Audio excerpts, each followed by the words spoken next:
Amen. Alors, il y a une histoire que j'aime bien raconter, on me l'a racontée, donc je vous la raconte encore ce matin. L'utilité de cette histoire, c'est pour que chaque fois que nous sommes dans la présence de Dieu, particulièrement au rassemblement comme celui-ci, des cultes du dimanche ou du soir, nous puissions prendre les dispositions pour que nos cœurs soient vivement touchés par la parole de Dieu. C'est la parole de Dieu qui nous transforme. Si nous sommes là, c'est parce que l'évangile nous a touchés et nous avons cru en la vérité concernant Jésus et qui fait de nous aujourd'hui enfants de Dieu. Alors c'était dans une église, un pasteur prêchait et chaque fois qu'il prêche, il y a dans l'assemblée quelqu'un qui dit « Pasteur, prêche ». Il faut qu'il comprenne bien ce que tu es en train de dire, prêche. La chose était récurrente et le pasteur en était gêné. Alors comment on fait pour mettre fin à cette intervention qui perturbait son intervention? Alors un jour, par la grâce de Dieu, il y a eu une grande pluie et cette pluie a empêché 99,99% des membres de l'église d'être présents au culte.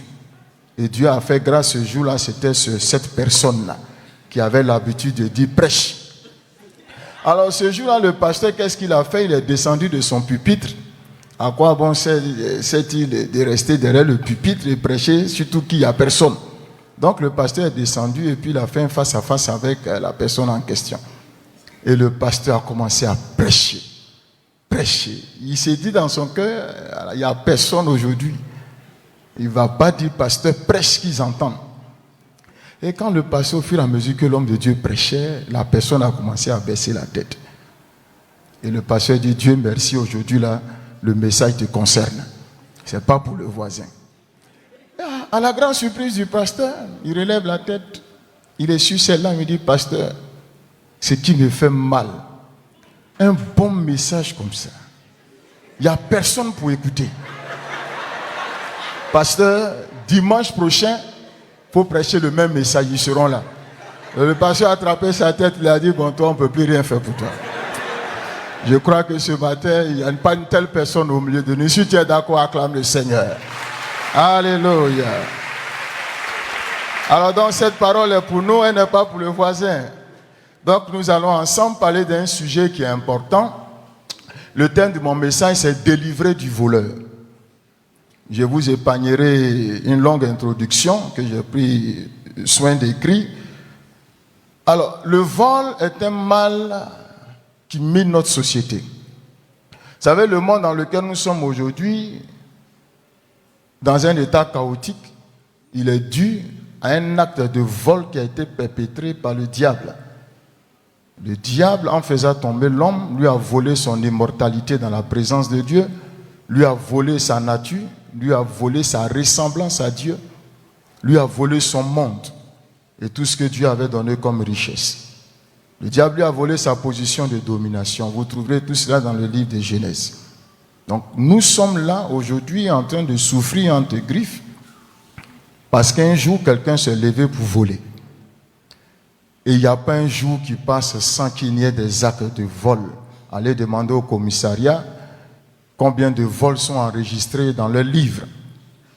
Et chaque jour que Dieu fait, le vol continue. Il a été le premier à voler. Il a inspiré plusieurs à voler. Et si je voudrais demander à chacun de rendre témoignage d'une expérience de vol dont il a été victime, on ne quitterait pas ici ce matin. Certainement aussi dans notre vie sans le Christ, nous avons aussi ici des instruments pour dépouiller les autres. Le vol est un mal pernicieux. Je voudrais que nous puissions en parler. Le sujet est tellement vaste, je voudrais m'appuyer sur une déclaration du Seigneur pour mettre en perspective, en lumière, quelques éléments qui vont nous permettre de pouvoir prendre des dispositions par les moyens que nous donne la parole de Dieu pour triompher du vol. Je vous rappelle donc le thème « Délivrer du voleur ». Nous trouvons notre texte de base dans le Nouveau Testament, l'Évangile selon Jean, le chapitre 10. Nous faisons nos lectures à partir du premier verset. En vérité, je vous le dis, celui qui n'entre pas par la porte de la bergerie ou dans la bergerie, mais qui y monte par ailleurs est un voleur et un brigand. Mais celui qui entre par la porte est le berger des brebis. Le portier lui ouvre et les brebis entendent sa voix. Il appelle par leur nom les brebis qui lui appartiennent et il les conduit dehors. Lorsqu'il a fait sortir toutes ses propres brebis, il marche devant elles et les brebis le suivent parce qu'elles connaissent sa voix. Elles ne suivront point un étranger, mais elles fuiront loin de lui parce qu'elles ne connaissent pas la voix des étrangers. Jésus leur dit cette parabole, mais ils ne comprirent pas de quoi il leur parlait. Jésus leur dit encore, en vérité, je vous le dis, je suis la porte des brebis.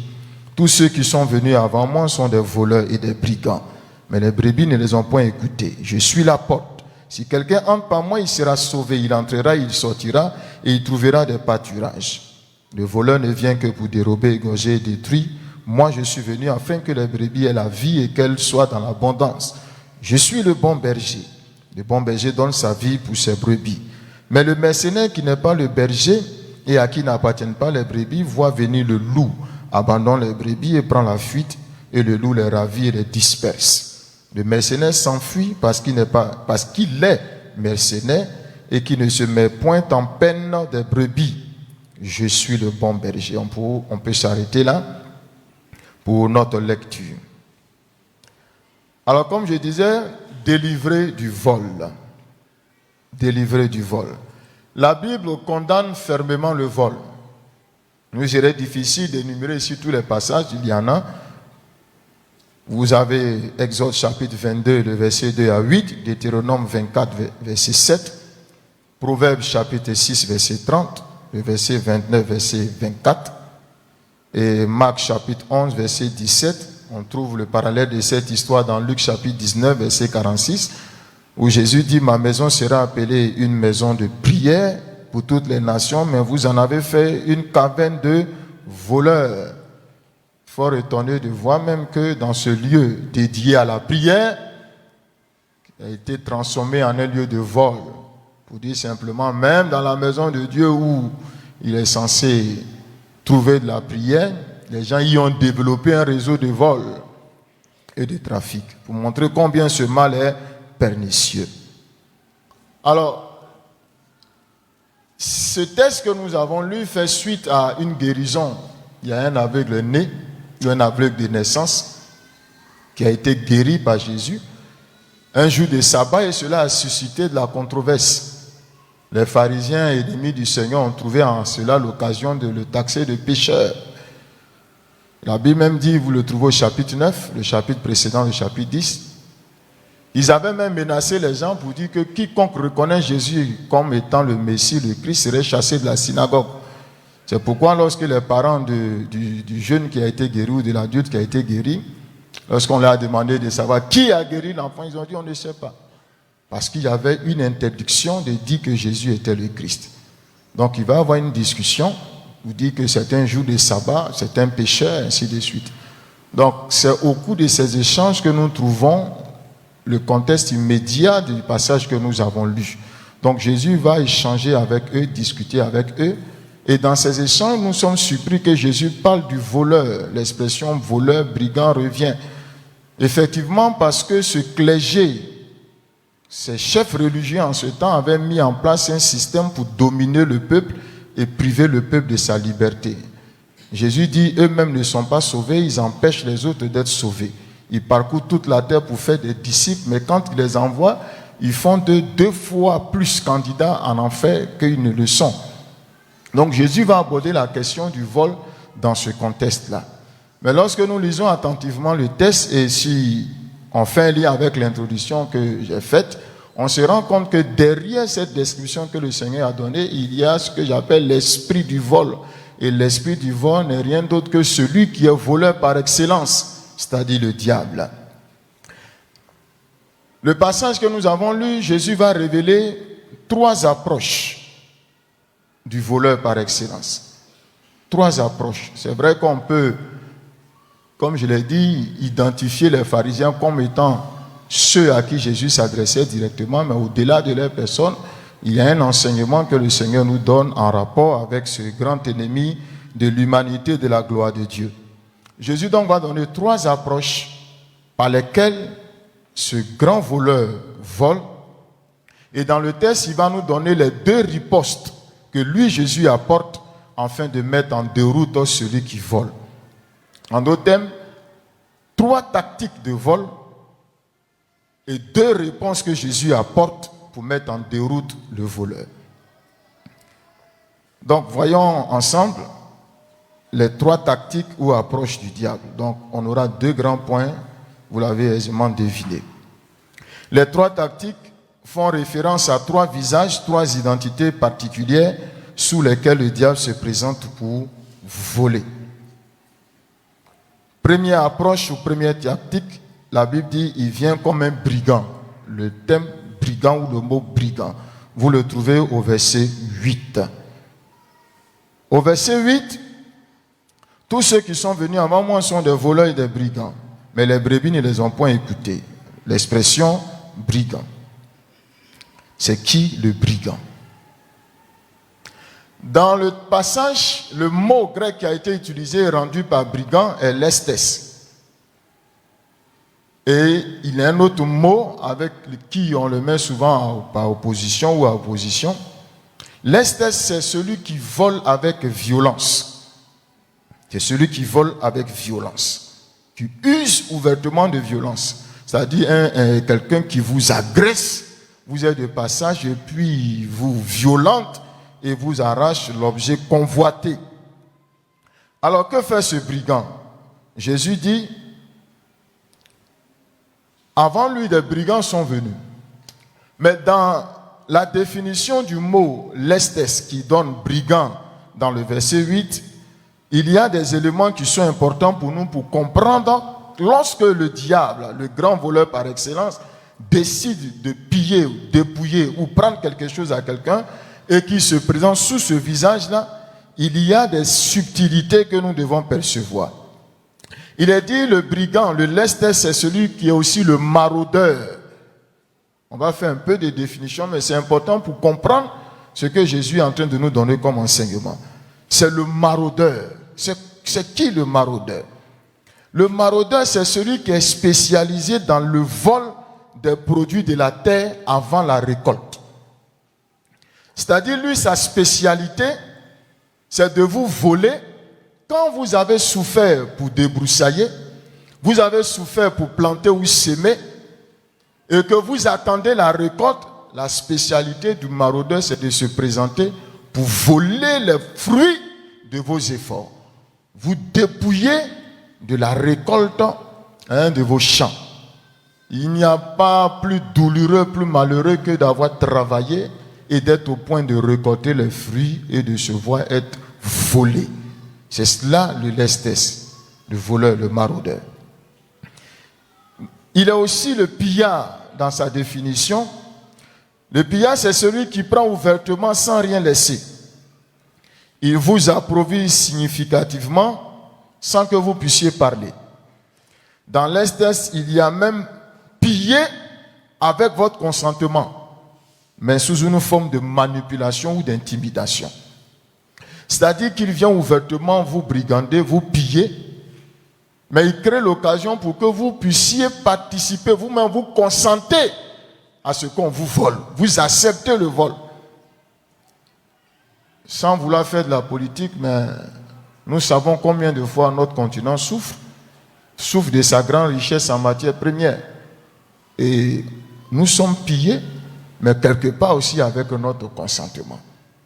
Donc c'est une façon de vous voler et vous amener vous-même à participer au vol que vous subissez. C'est cela le premier aspect, la première tactique par laquelle il s'approche pour nous piller. C'est-à-dire travailler de sorte à ce que nous ne puissions pas jouir des fruits de nos efforts. Frères et sœurs, je prie que le Seigneur nous accorde la grâce. Si nous avons souffert dans le jeûne, dans la prière, dans l'obéissance, dans la consécration, en consentant à des grands sacrifices, que le temps est arrivé pour jouir des fruits de nos efforts, que Dieu permette qu'on ne nous vole pas le fruit de nos efforts. Deuxième approche, verset 10, il est dit qu'il vient comme un voleur. Il vient comme un voleur. Ici, le mot voleur, dans le grec, est rendu par kleptes. Kleptes qui vient du verbe klepto, qui a donné le mot kleptomanie. Qui a déjà entendu parler de la kleptomanie? C'est que vous savez ce que c'est que la kleptomanie. Kleptes, c'est celui qui vole à la dérobée, c'est-à-dire il vole en cachette, qui détourne. C'est celui qui vous vole sans que vous ne sachiez qu'on vous a volé. C'est-à-dire vous êtes là, vous pensez être riche, vous pensez être nanti, vous pensez avoir quelque chose, alors qu'on vous l'a volé sans que vous ne sachiez qu'on vous l'a volé. Souvent on peut parler de pickpocket. Donc vous avez préparé 10 000 francs pour un achat. Au moment où vous présentez devant le vendeur, vous avez la marchandise, au moins il faut payer. Ça c'est encore moins douloureux. Imagine vous êtes à un restaurant, vous avez fini de manger. Au moment où vous devez payer la facture, vous vous rendez compte qu'il y a longtemps les 10 000 ont disparu. Ça c'est la spécialité du kleptes. Arriver à vous prendre quelque chose de précieux sans que vous ne sachiez qu'on vous a volé cette chose précieuse. Souvent même, ce qui est, quand ils mettent du sadisme même dans leur acte, ça dit qu'ils prennent l'original et ils remplacent par la photocopie. Parce qu'il est contrefait. Et vous pensez avoir un bien de valeur alors qu'on vous l'a volé et on vous l'a remplacé par des biens qui n'ont aucune valeur. Ça, c'est sa façon d'agir.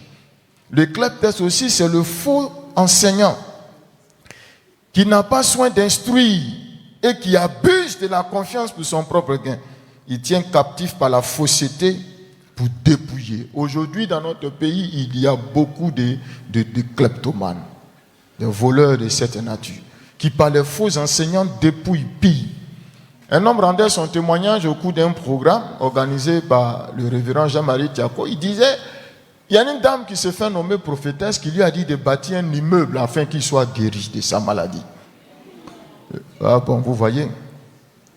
Mais malheureusement, on peut répondre comme ça et puis nous-mêmes être victimes. Parce qu'aujourd'hui, nous avons nous avons nos fidèles, nos chrétiens dans nos assemblées qu'on pense pouvoir être en train d'enseigner alors qu'ils sont enseignés par d'autres enseignants, malheureusement à travers les réseaux sociaux qui sont devenus un canal et qui donnent la liberté à de faux enseignants d'aller jusque dans notre intimité, dans notre téléphone, pour nous dépouiller. Quand il a fini de bâtir l'immeuble, sa maladie est devenue 2 fois pire. Et il a été guéri au cours du programme sans même donner 5 francs. J'étais un peu fâché, j'ai dit au pasteur pour ironiser, on aurait dû même lui dire de payer nos instruments avant de prier pour lui-même. Parce que là-bas, il a construit un immeuble, il n'a pas été guéri ici gratuitement. Vous avez reçu gratuitement, donné gratuitement. De faux enseignants qui détruisent les foyers, qui détruisent les vies. Il y en a un comme ça qui disait à une jeune dame, il va poser une action prophétique. Un thème qui est en vogue et que féticheurs déguisés en homme de Dieu utilisent pour nous ramener dans l'idolâtrie et voler notre liberté en Christ. Il dit à la sœur, comme tu n'es pas mariée, moi je suis marié, j'ai déjà l'onction du mariage, je vais te communiquer cette onction. Donc on va poser une action prophétique. 7, c'est le chiffre de la perfection.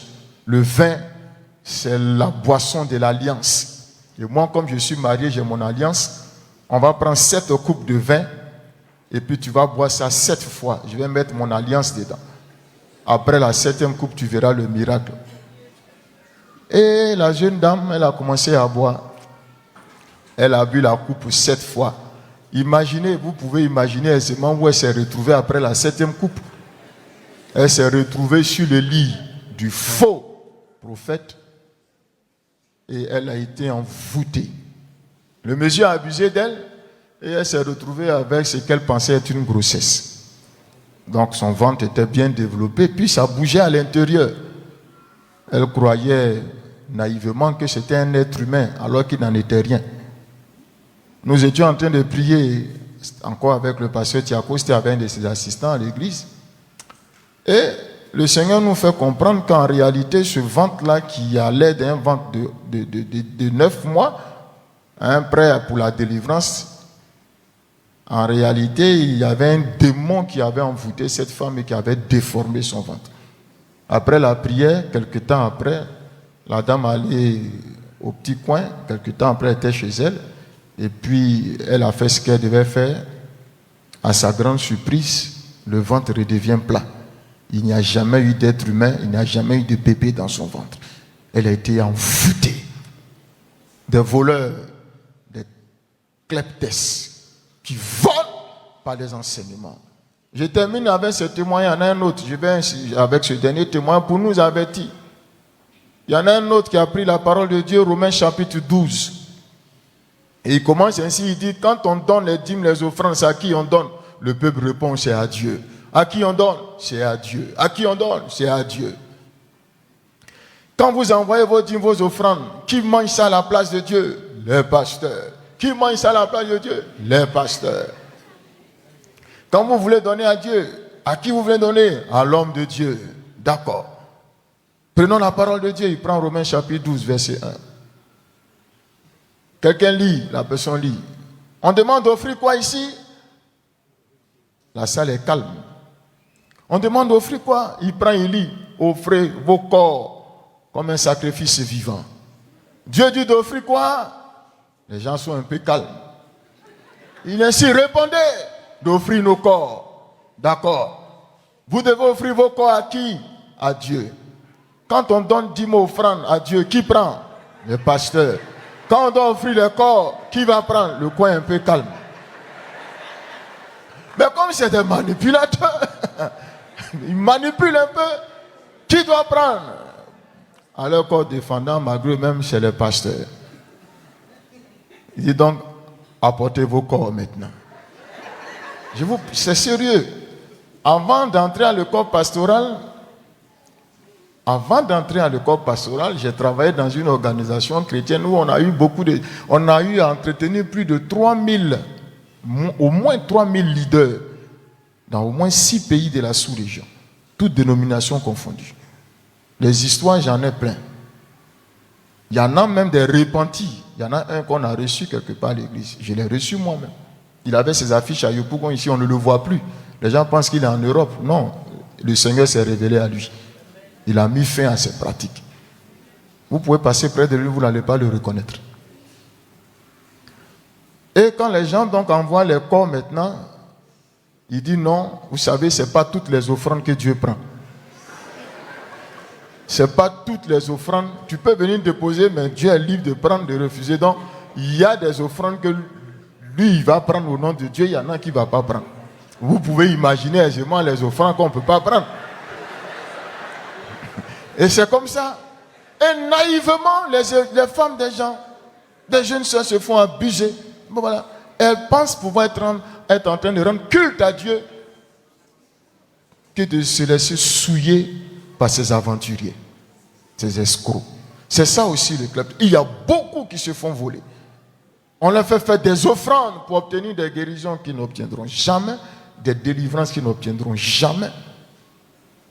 Nous avons reçu une jeune soeur qui dit elle est quittée quelque part chez une prophétesse qui l'a fait laper huile avec sel. Aujourd'hui, elle a mal au ventre. Mais c'est normal. Tu ne peux pas passer ton temps à laper le sel et puis tu n'as pas mal au ventre. Il y en avait un autre, mon épouse, qu'on le connaît très bien. Il me disait, grand frère, aujourd'hui Dieu m'a délivré. Il était avec nous, il trouvait que chez nous, il n'y a pas onction, il n'y a rien, on est froid, nous sommes une église traditionnelle, les vieilles églises. Et quand on veut citer les vieilles églises, l'Assemblée de Dieu, on souffre. On donne toujours le nom de vieille église. Mais croyez-moi, Dieu agit toujours au milieu de nous. Nous avons une croissance spatiale, la plus grande croissance spatiale. En Côte d'Ivoire, les Assemblées de Dieu sont la première église en termes d'implantation, en termes de nombre de ministres, en termes de nombre d'implantations. C'est des statistiques sur lesquelles j'ai travaillé pendant plus de 4 ans. Et nous grandissons discrètement mais efficacement. Il n'y a pas un endroit de la Côte d'Ivoire où vous ne trouverez pas. Ce n'est pas pour nous jeter des fleurs, mais nous avons compris le prix qui a été payé pour le salut et on ne joue pas avec le salut. Quand on va dire à nos amis qu'on fait 5 ans de formation, ils se moquent de nous, mais un ministère qui doit travailler sur la vie des gens, et puis on va vous former pendant 2 mois. Soyons sérieux. Le manipulateur, donc il est allé quelque part, il trouvait qu'il n'y a pas l'onction, il est allé là-bas. Il est devenu le bras droit de cet homme. Je ne vais pas te donner les détails parce qu'il est encore là, beaucoup le suivent. Mais il dit, grand frère, chaque jour on va se frotter avec le sel. On se frotte. À un moment donné, moi-même tu me lapes. J'ai le goût du sel. C'est pas quel endroit bien où on n'est pas allé déposer des objets pour dire c'est action prophétique. Du fétichisme. Et Dieu lui a fait la grâce, il a pu être libéré. Mais je ne donne pas d'autres détails. Mais un de ses amis disait, mais tu es allé trop tôt, tu as raté. Le dernier acte prophétique, mais ça, on ne donne pas ça à n'importe qui. C'est au bon petit. Excusez-moi cette expression. C'est au bon petit on donne ça. Donc ils ont fait ça pour moi. Vous savez où? Ils sont allés au cimetière de Williamsville à minuit. Sur une tombe. Ils sont nombreux comme ça. Ils dépouillent les gens. Vous allez souvent dans la maison des chrétiens, vous trouvez, ils ont les petits prophètes qui sont là quelque part. Les petits pasteurs. Et on nous accuse à tort de ne jamais avoir le temps d'aller prier pour les chrétiens. Mais là-bas, quand ils vont, si vous dites donne 1 million, tu vas donner aussi. Si on dit on veut construire, donner 500 000 ou 100 000, on va se plaindre. Je referme la parenthèse. Que Dieu nous délivre de ce type de voleur qui fait ravage. Le charpadeur, le filou, l'escroc, le klepteur, c'est aussi lui. On a donc ici l'idée d'un ensemble de stratagèmes savamment mis en œuvre pour tromper afin de voler sans que vous ne vous rendiez compte qu'on vous a volé. L'escroquerie. On vous vend du cuivre, on vous fait croire que c'est de l'or. On vous vend de la pacotille, on vous fait croire que c'est de l'or. On vous fait acheter à de grands prix des objets même qu'on aurait pu vous donner gratuitement. Il y a un vaste réseau d'escroquerie diabolique qui est mis en place pour nous dépouiller. Que le Seigneur nous aide.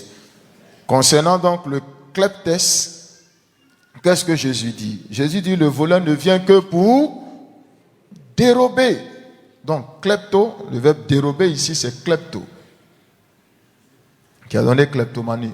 Je souligne au passage le kleptomane, comme vous le connaissez, c'est quelqu'un qui ne vole pas parce qu'il a besoin de voler. Il est là, il a une chaussure qui vaut 100 fois plus que votre chaussure. Votre tapette, votre chaussure, en entendant zénith même que vous avez porté, il regarde ça. Et il peut vous voler. Pas parce qu'il en a besoin, mais il faut qu'il vole. Et c'est sa nature de voler. Même un capuchon de votre stylo, le kleptomane peut le voler. Et c'est cela, la nature du diable. Le diable est un esprit, un ange déchu. Il ne mange pas du riz, il ne mange pas du foutou. Donc, il peut venir vous voler votre bol de riz, pas parce qu'il a besoin d'un bol de riz pour manger, mais simplement parce qu'il faut qu'il vous vole. Et ce qui fait sa joie, c'est la privation de l'objet volé. Et la souffrance qui s'ensuit, c'est ce qui fait sa joie. Que Dieu nous délivre au nom de Jésus. Il vient pour dérober. Dérober, comme j'ai dit, c'est prendre une grâce, prendre un bien particulier sans qu'on ne sache qu'on a été volé. Vous voyez dans Juge chapitre 16, verset 19, Samson m'a fait cette amère expérience. Sa force lui a été volée sans qu'il ne sache que sa force lui avait été volée. Il dit, je vais me délivrer ou bien je vais me libérer comme les autres fois. Il pensait toujours avoir cette force. Malheureusement pour lui, au moment où il sollicita cette force, elle lui avait été déjà volée. Que le Seigneur nous aide. Il vient pour égorger. Égorger ici que Jésus a donné, le thème qu'il a utilisé, fait référence à tuer dans un but rituel. C'est-à-dire que tuer dans un esprit de sacrifice. Donc la victime ici qu'on tue, on la tue en l'honneur d'une idole. On la sacrifie. Sacrifier les vies. Les gens sont prêts à donner des milliers de vies pour un intérêt personnel et égoïste. Peu importe s'il faille que 1000 personnes meurent pourvu que je sois assis là où je vais être assis. Quand nous étions encore plus jeunes dans une ville de l'intérieur dont je vais taire le nom, on avait nos amis qui avaient leur père qui était riche, qui était un grand transporteur. Et il nous racontait l'histoire. Il nous faisait savoir que bientôt vous allez voir sur la route, tu vas avoir un accident. Parce que les idoles, les esprits qui étaient adorés avec lesquels avait baptisé ce monsieur réclamaient le sang. Donc il fallait qu'un véhicule fasse un accident et qu'il y ait des centaines ou peut-être des dizaines de morts pour que sa prospérité entre griffes puisse être renforcée. C'est cela, tuer dans le but de rendre culte à une idole, sacrifier des vies pour asseoir un pouvoir. Et il y a dans nos cultures, malheureusement dans nos traditions, ces genres d'orchestration satanique où on livre des gens. Il y a des familles dans lesquelles des trônes ont été installés sur des femmes enceintes qui ont été sacrifiées. Des gens ont creusé des gros trous. Ils y ont déposé ces femmes-là vivantes pour asseoir le trône. Il y en a comme ça. Donc le diable, c'est sa façon d'agir. Dernier thème, il dit, il vient pour détruire. Détruire.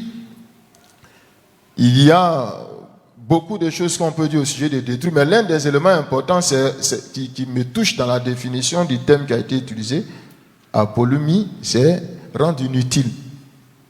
Rendre inutile. Ce que vous avez mis du temps à bâtir, à construire, ce pourquoi vous avez prié, jeûné, Dieu vous accorde la grâce de l'avoir.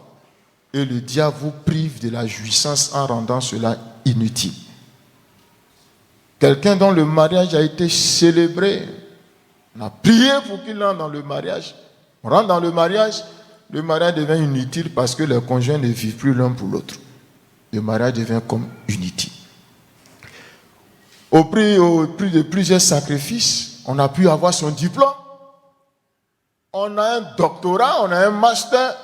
Et cette intelligence devient inutile parce qu'elle n'est pas capable de pouvoir nous procurer l'autonomie économique ou financière. Vous pouvez acheter. Il a été voir un ami, il avait une grosse télévision qu'il a acheté cher.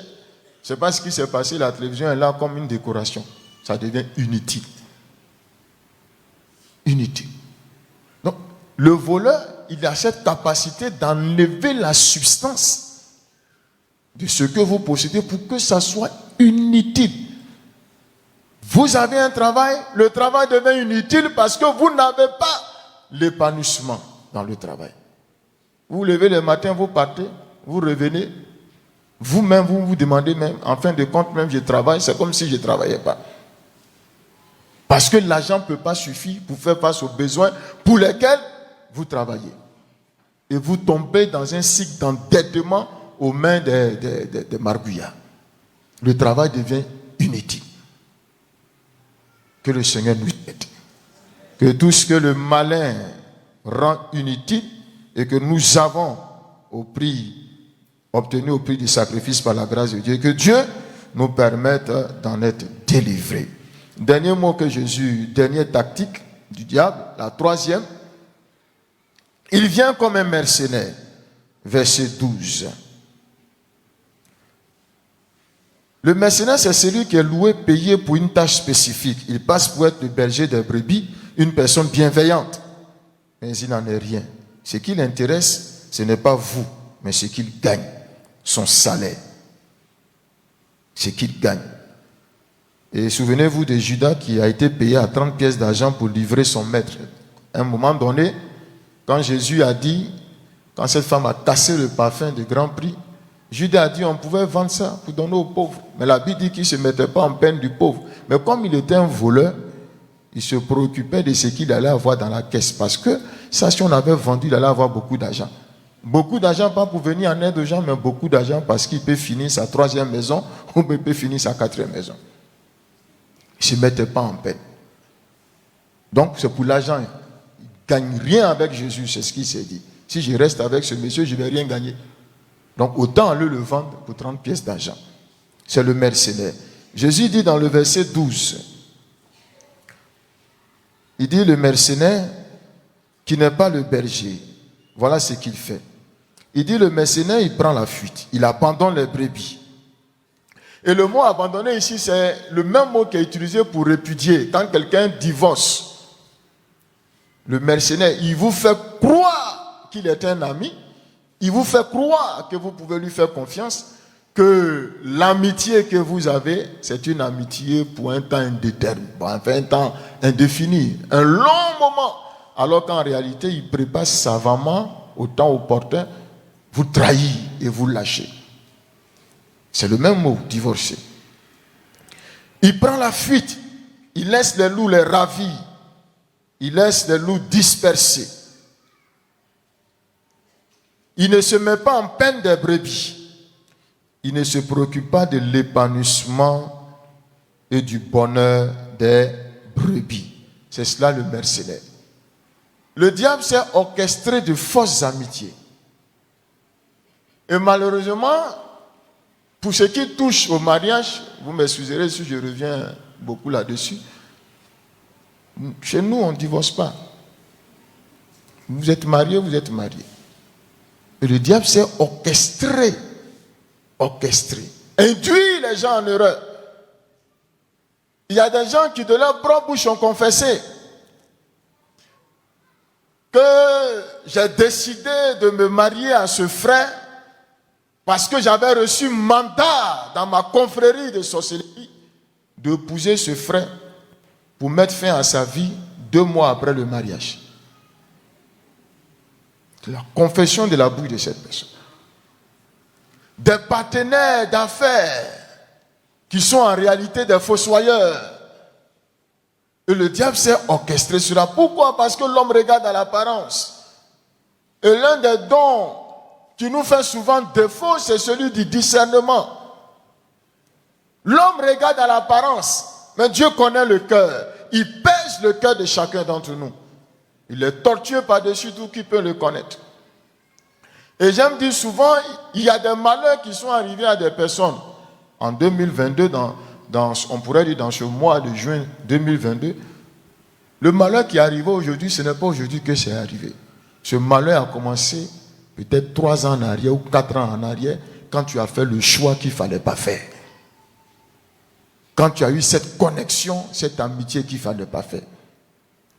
Le diable, dans sa manière d'agir, c'est de façon subtile et tactique. Il se dit, si je vais détruire la vie de quelqu'un, si j'y vais peut-être directement, je ne pourrai pas. Si j'ai réussi à faire entrer cette personne dans une amitié, cette amitié va effriter sa foi, cette amitié va fragiliser sa consécration, va diluer sa crainte de Dieu. En ce moment, je pourrai atteindre la personne. On ne peut pas vivre seul en société, mais en même temps, sachons avec qui nous marchons. Sachons avec qui nous faisons alliance. C'est cela le mercenaire qui vous lâche au moment où vous comptez beaucoup sur lui, alors qu'en réalité, il obéissait à une stratégie.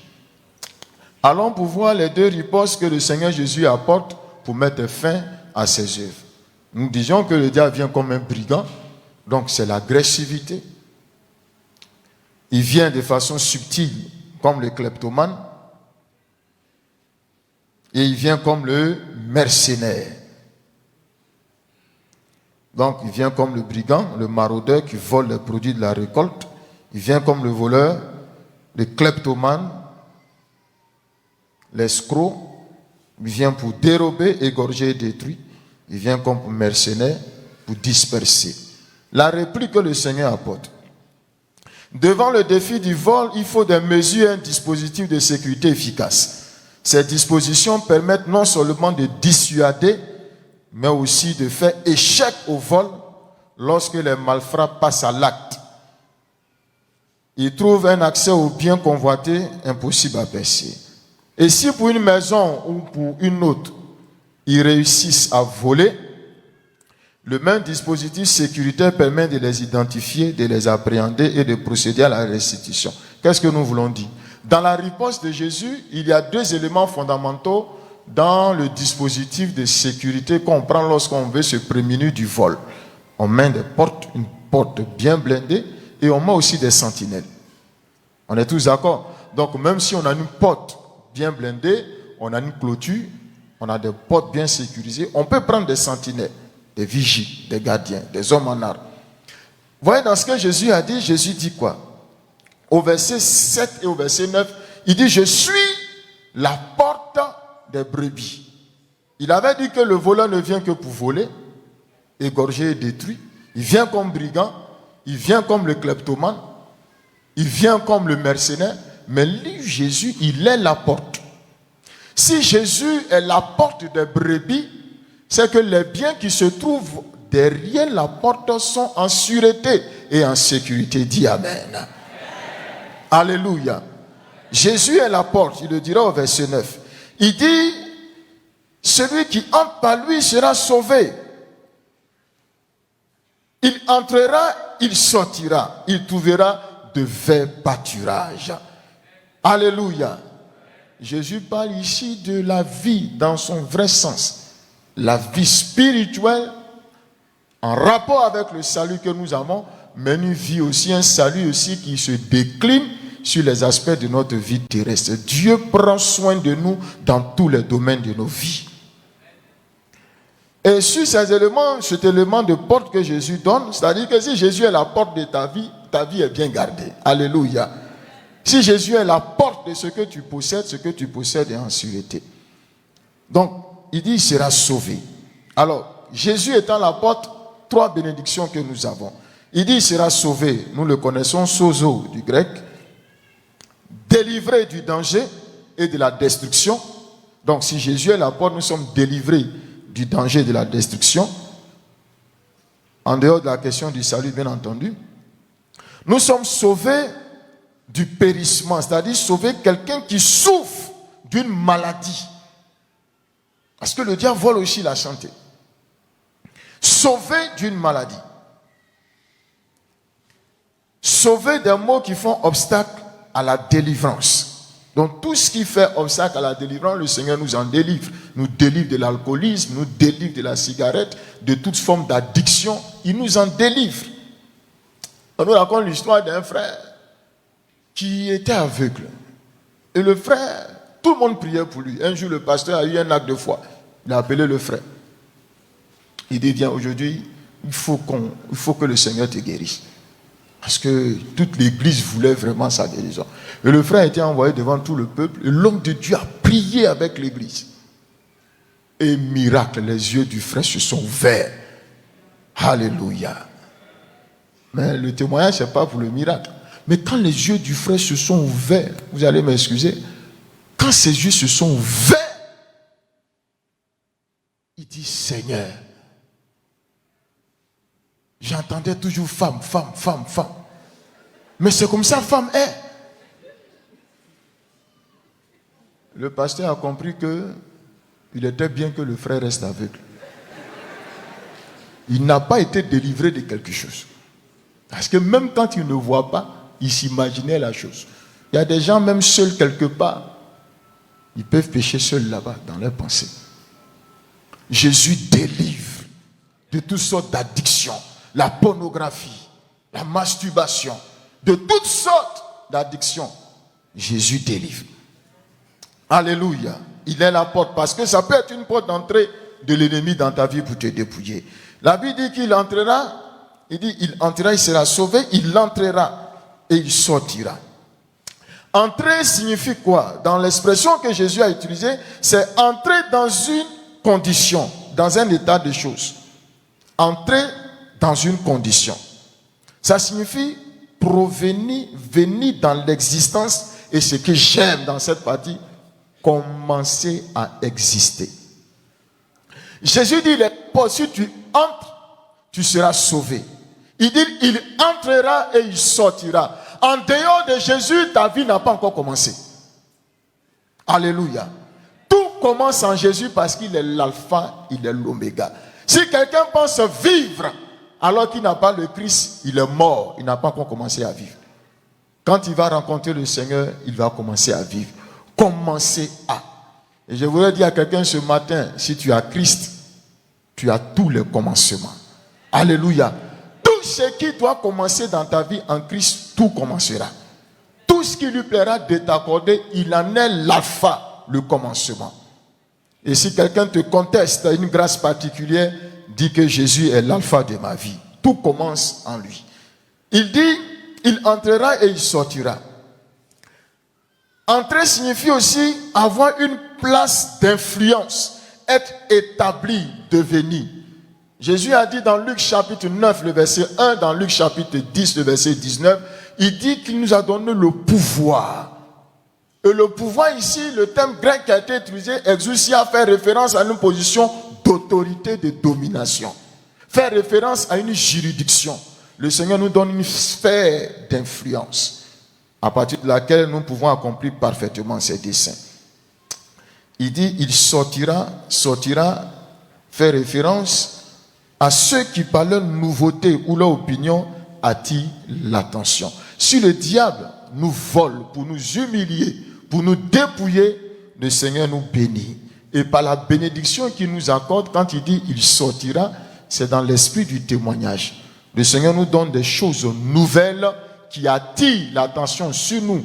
Pas pour qu'on puisse s'enorgueillir, mais pour qu'on puisse lui rendre gloire. Alléluia. Quand je donnais ma vie au Seigneur, on m'a dit qu'on m'a fait un lavage de cerveau. Que là où tu vas, les gens vont te manipuler. C'est les alléluia. Où tu vas, les gens vont te détruire. Tu es perdu. Mais que Dieu soit béni. Alléluia. Aujourd'hui, c'est le contraire qui se produit. Donc, c'est ceux qui, par leur nouveauté, attirent l'attention. Bien-aimés, en Christ, nous allons de gloire en gloire. Nous allons de gloire en gloire. Et pourquoi Dieu le fait? Parce que ce qu'il te donne hier, il le sécurise. Il te donne aujourd'hui, il sécurise. Et nous allons de gloire en gloire. Nous allons nous enrichissant. Et Dieu nous fait prospérer. Ce n'est pas dans la façon de choses de Dieu de nous donner. On perd. Malheureusement, il y en a qui avancent. Ce qu'ils ont reçu, ils le perdent. Et ils sont toujours en train de courir après des choses sans pouvoir conserver ce qui leur a été donné pour qu'ils puissent avoir un ajout, pour qu'ils puissent y avoir accroissement. Pour terminer, il est le bon berger. Vous pouvez lire le verset 14 et 16. Il dit, il est le bon berger. Le bon berger donne sa vie pour ses brebis. Le verset 10 dit ceci. Jésus dit, moi je suis venu afin que mes brebis aient la vie et qu'elles soient dans l'abondance. Le bon berger donne sa vie pour ses brebis. Voyez au verset 13, il dit le mercenaire s'enfuit. Et lui au verset 14, il dit je connais mes brebis. Jésus, en se présentant comme le berger, nous donne le deuxième élément du dispositif sécuritaire pour nous protéger du voleur. S'il est la porte, il est aussi le berger. Le mercenaire voit venir le loup, il prend la fuite. Mais Jésus est le gardien, le berger de nos âmes. Nous avons dit que quand on veut mettre en place un dispositif sécuritaire, il y a les portes, certes, mais aussi on peut mettre les sentinelles. Non seulement Jésus est la porte qui garde, mais il est aussi la sentinelle qui garde nos vies. Psaume 34, verset 8 dit, l'ange de l'Éternel campe autour de ceux qui le craignent pour les arracher au danger. Donc Jésus en sa personne constitue pour nous le berger qui veille sur nos vies, qui nous garde d'être dépouillés, d'être volés. Il est aussi la porte comme nous l'avons dit. Et quand il dit qu'il est le bon berger, il dit le bon berger donne sa vie pour ses brebis. C'est-à-dire que Jésus a mené le combat qu'il fallait mener pour arracher nos vies de l'emprise du diable. Si il a donné sa vie pour nous, qu'est-ce qu'il ne peut pas nous donner pour que nous puissions être épanouis? Qu'est-ce qu'il ne peut pas nous donner? Tout, j'allais dire. Tout ce qu'il nous faut pour être épanouis. Frères et sœurs, pour conclure notre message, nous voulons dire ceci. Le monde dans lequel nous sommes est un monde à deux dimensions. Une dimension physique que nous voyons et une dimension invisible. Si on peut prendre le sac de quelqu'un qui peut constater que son sac lui a été pris et donc se mettre à chercher son sac, il y a des biens qui sont les nôtres et qui ne sont pas physiques et qu'on ne peut pas toucher. Malheureusement, il nous arrive bien souvent qu'on soit volé de ces bénédictions qui en réalité ou de loin sont plus précieuses que les objets matériaux. Mais qu'on nous enlève sans savoir que cela nous a été enlevé. On peut enlever à quelqu'un sa vie de piété. On peut lui enlever sa crainte de Dieu.